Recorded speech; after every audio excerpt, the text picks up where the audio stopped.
sexually abused, mentally abused in any way, it creates emotionally. It creates an ungodly soul tie. To the point that many of us are damaged goods by the time somebody's interested in us. To the point that they have to flip over backwards. They went out and took the trash out and called themselves going to buy you some flowers, but they were gone a little too late. And Henry did that to you, and he was cheating on you. So now when he get back, instead of you being there to accept the flowers, you done cut up his clothes.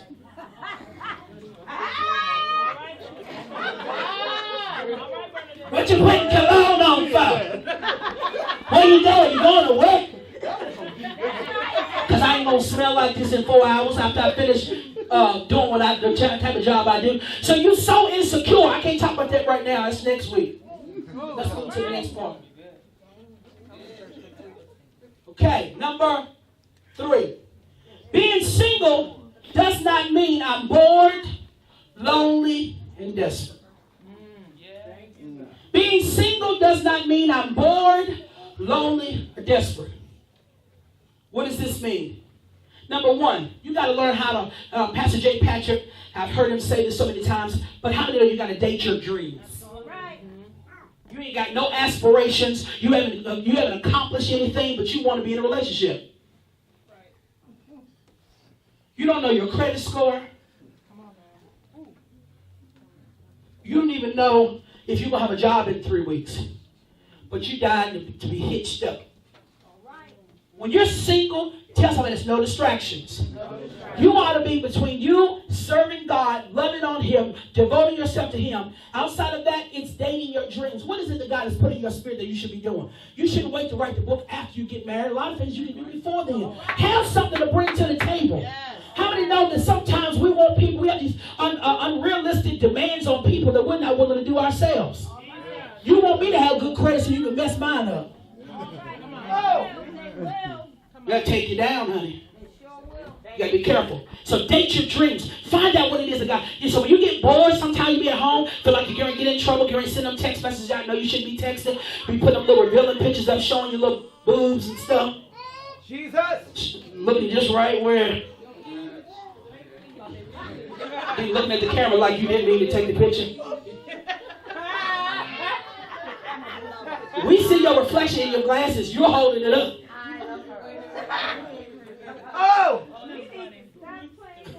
You doing all this stuff. Doing all pictures and looking, turning around and swinging your hair and trying to figure out why. No. That means you're bored. When I see stuff like that, I don't see it anymore unless somebody just happened to try to show it to me.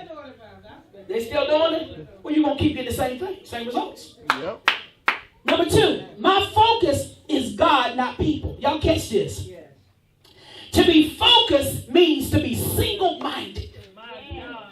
To be focused, say that, to be focused means to be single-minded. So to be, it means to be unfocused is to be people-minded or double-minded. In other words, my focus ain't on people. My focus is on God. So I'm not too busy trying to figure out what you got going on. I'm focusing on God and not people. I gave you some scriptures there. I'll share a few of them with you. Deuteronomy chapter 31, verse 6. It says, your God, the Lord Himself, will be with you. He will not fail you or abandon you.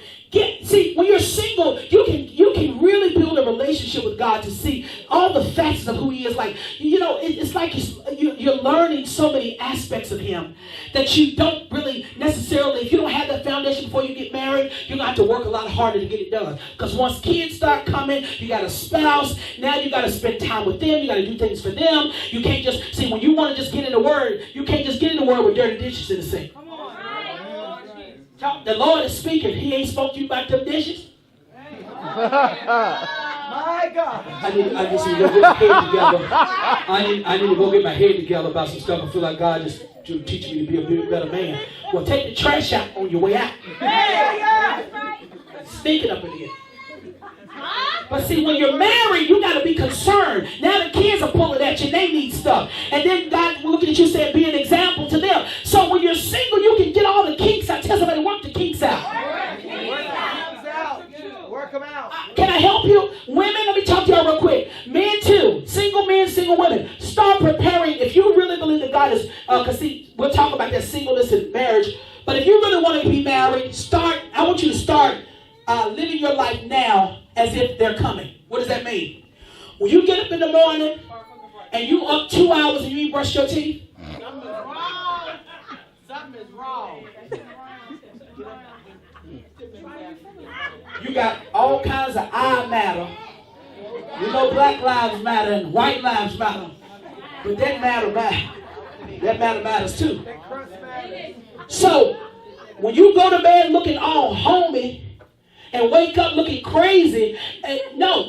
I want you to stop pretending like there's somebody else that's going to be watching what you're doing. Somebody else that wants to spend time with you. So when you get home after a long day and you don't want to be bothered, see, you can't do that when you get married.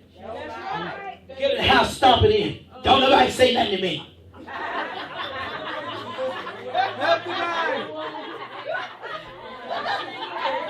Then you want to get up in church. I know God is a he.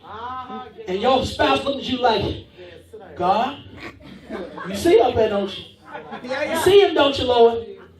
So you got to be careful. Okay, we got to move. It's other scriptures. Y'all go back and read these scriptures. Number 3, tell somebody desperation has a look. If I can help my daughters, especially in ministry, desperation, y'all don't look good. Okay, 2 Timothy chapter 3, verse 6 and 7. I'm going to read that really quickly. If you have your Bible, I wish you'd go there real quick. I'm almost done, I promise.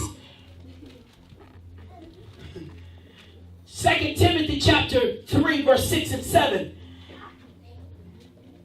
It says, for among them who are those who worm their way into homes and captivate silly and weak natured and spiritually dwarfed women, loaded down with the burden of their sins and easily swayed and led away by various evil desires and seductive impulses. These weak women will listen to anybody who will teach them. They are forever inquiring and getting information, but are never able to arrive at a recognition and knowledge of the truth. Once you know better, do better. You done been through enough bad relationships for you to get it right this time. Stop acting like you don't know. You only need one. Yeah, that's the truth. Because what happens when you're desperate, you compromise. You said you wanted somebody who was single, but they separated. Can I help y'all? Can I help with this? If the courthouse say they married, they married. Oh! But see, they ain't been together for about 3 years. They sleeping in separate bedrooms. You celebrate anniversaries and y'all ain't ever been out in public. Come on, we've been together 3 years. And y'all doing Valentine's at home. Or at your house, because he can't bring you out. Or she can't bring you out. I recently saw a movie. I don't know if I'm incriminating myself by saying it, but Pastor got to keep up. I know what you meant. Okay, the point is, in this particular movie, if you ain't seen it, you just don't have to. It's too late. Okay, so here he is. He prides himself as a single man. He said he'll never date anybody who's a friend of his friends because he don't plan on doing nothing but one thing. And when he's done with them, he's done. He don't want to do nothing else with them, and it's over. So he prides himself on being this person that uses them and puts them away. Use them, won't return their phone calls, all that kind of thing. So one day, he decides a bet is issued by his friends to say, if you can keep one relationship until the wedding of his friend, if you can keep one, we got a bet going. So he says, I can do it. So as he's talking, they say they see this lady that's in the little coffee shop, and they say, hey, you, what about her? He said, oh, she's fine. How he could get her and all that stuff. So in other words, she plays hard to get a little bit, but then when she realizes his game, she said, well, are you serious about no strings attached? He said, yeah, no strings attached. Let's just, do this. So they start doing what they do. Y'all know what y'all be doing. All right? We're trying to hide it. But guess what? Come to find out at the end of the movie or later on in the movie, he goes to get fitted for a tux to be in the wedding of his best friend, only to see her in there being signed for her dress. She's getting ready to get married. So all this time, he thought he was getting over on her, and she was already getting ready to get married herself. And even at the end of the movie, guess what? See, some of y'all think, well, something happened and she ended up getting with him. No. At the end, she said, lust is simple, but marriage is difficult. She said, it's more to it. In other words, what we had was nothing. Some of you all think that you're in love and you just didn't lust. Oh! Come on now. You just didn't lust.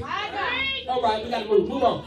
Compromise. You discount yourself. Can I help you? You ain't got no business discounting your price and who you are. If you say that you're celibate, be celibate. Right. Yeah. If you say that you're celibate, stop beating on yourself. Oh! Help the body. Stop rubbing on yourself. Help the body. I'm single. You get aroused more than married folk. Oh! But you single. All right. And usually temporary. That's how you know that. Let's move on because I'm almost done. What's next? As a single person, number 4, as a single person, you must guard your gates. Okay? Yeah. Anywhere there's a hole is a gate. Put 3 gates up there. But how many of there's 12 gates to the city? Y'all catch it. Y'all didn't catch it. Put 3 gates up. But we know there's more. I gave you scriptures on each. You got to guard your gates. When you're single, you got to learn how to guard your gates. You can't let anything cross your mind. You can't, can I help you? You can't be watching all these reality shows. Thank you. Why are we watching? I love Housewives. I'm not going to lie, especially in Atlanta. It's my guilty pleasure. But the more I think about it, the more I say it's more single people than married folk, but it's called Housewives. Yeah. Some of us are just happen to be called wifey with no ring. Our gate. Let's get Luke chapter 11, verse 34 through 36. You got to check. You got to be careful what comes across your eyes, what you see. Because whatever you see, a lot of times is what you will mimic, the things you see. Children don't do what their parents say. They do what their parents do. Come on. Luke chapter 11, verse 34. It says, your eye is the lamp of your body. When your eye or your conscience is sound and fulfilling its office, your whole body is full of light. But when it is not sound and is not fulfilling its office, your body is full of darkness. Be careful, therefore, that the light that is in you is not darkness. If then your entire body is illuminated, having no part dark, it will be wholly bright with light, as when a lamp with the bright rays give you light. So in other words, I'm not just talking about your physical eyes, I'm talking about your conscience. Yeah. Some of us incriminate ourselves by the things that we ponder on. Right. That's right. We be sitting right in church sometime, lusting. Yeah. Sitting right in church, plotting. I done seen it. Plotting about what you're going to do after church. I already know you're going to get in trouble. Coming up for prayer in advance. Talking about this is just a little prevention. Not that you won't do it, but that God will go ahead and forgive you for what you get ready to do. So you got to guard your eye gates. Tell somebody you got to guard your ears. In Proverbs chapter number 4, verse 20, it says, my son, attend to my words. Consent and submit to my sayings. Let them not depart from your sight. Keep them in the center of your heart. For they are life to those who find them, healing and help to all their flesh. Keep and guard your heart with all vigilance, and above all that you guard, for out of it flows the springs of life. Put away from you false and dishonest speech, and willful and contrary talk. Put far from you. Let your eye look right on with fixed purpose, and let your gaze be straight before you. Consider well the path of your feet, and let all of your ways be established in order to right. Last verse. Turn not aside to the right hand or to the left. Remove your foot from evil. This is good. You need to go back and study that some more. It's giving you good practical sense on how you need to handle things. Whatever you ponder on, you're going to do something with it. Mm-hmm. You may not. So let me help you. When you're addicted to pornography, when you're addicted to, because kids are addicted now. Yes.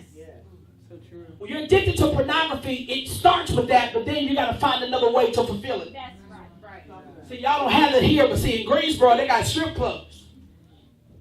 Right. I should live right down the street for one. And you'd be surprised the number of saved folk that frequents strip clubs. And you know where it started? With looking at something. Now, and even married folk, that's next one. You got to be careful because you start looking at that stuff and then you expecting them to do all that stuff. They did 12 takes to make that happen. Somebody get ready to go to the hospital. How many know it's not what goes in, it's what comes out? Yep. Some people say, well, Pastor, it's all right for me to drink. Okay? The reality is it's not what goes in, it's what comes out. That's the reason why I say it all the time. When you go to a bar, it says spirits. Yeah. Because whenever you intake, if it intoxicates you to where you're not thinking properly, now you're doing things outside of yourself. The last thing, and I hope this will bless you. The fifth and final thing that every single needs to know, do not mistake the gift of singleness with the season of singleness. I want y'all to catch this. Do not mistake the gift of singleness with the season of singleness. I'm going to give you scripture references for both. Number one, first thing I want to say though, if you have a desire to be married, chances are you've not been called to singleness. I'm not saying in every case. How many people in here are single? Raise your hand again.